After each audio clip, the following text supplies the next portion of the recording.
Last week, a luncheon was held to celebrate the winners of our 6 over 60 contest. Now, this contest helps spotlight people over the age of 60, obviously, who have made a positive impact on the Wabash Valley.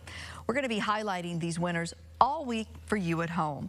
Bob Baesler is today's winner, who leads by example through his dedication to family, his business, and the community at large. Bob is a testament to positivity and perseverance.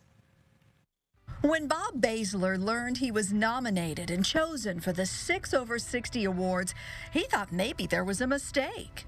I thought she said 6 under 60, but then she corrected and made me aware that it was 6 over 60, which I'm more than eligible for that.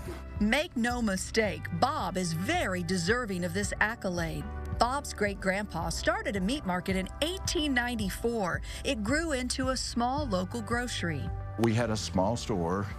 We didn't deserve to be in business as bad a shape as our store was in. I mean, the roof trusses had broke. We had 4x4 posts holding the building up, and we had attempted a number of times to get financing to build a bigger store on that existing location. The early 90s brought super centers, and banks thought independent grocers were a thing of the past, so they wouldn't lend the money. But this family business was Bob's passion. When I was in school and went to Indiana State, my dad did not want me to go into the grocery business because he said there was easier ways, there's surely easier ways to make a living. Then an opening came to the Meadows, and that was the break Baesler's needed to grow.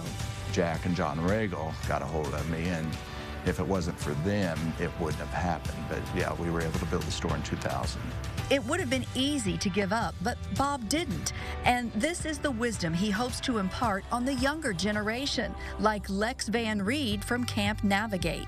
What advice would you give a young entrepreneur, like if they have some failures or they have some mess ups and they want to give up? Thomas Edison, you know the story, I mean, 10,000 times. Now, how many of us would have gone 10,000 attempts at making a light bulb that we wouldn't have given up? But it was his persistence.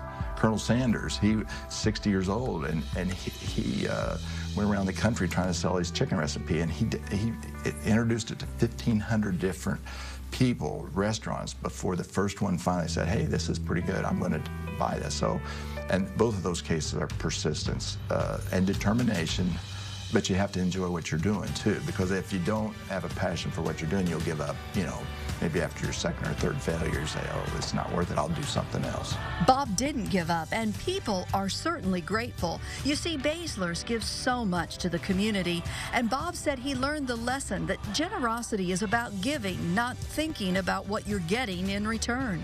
You know, if you give to get, you're really not giving, you're trading. So I finally, luckily, I came up to the realization that, you know, you just give because you're able to and feel good about that.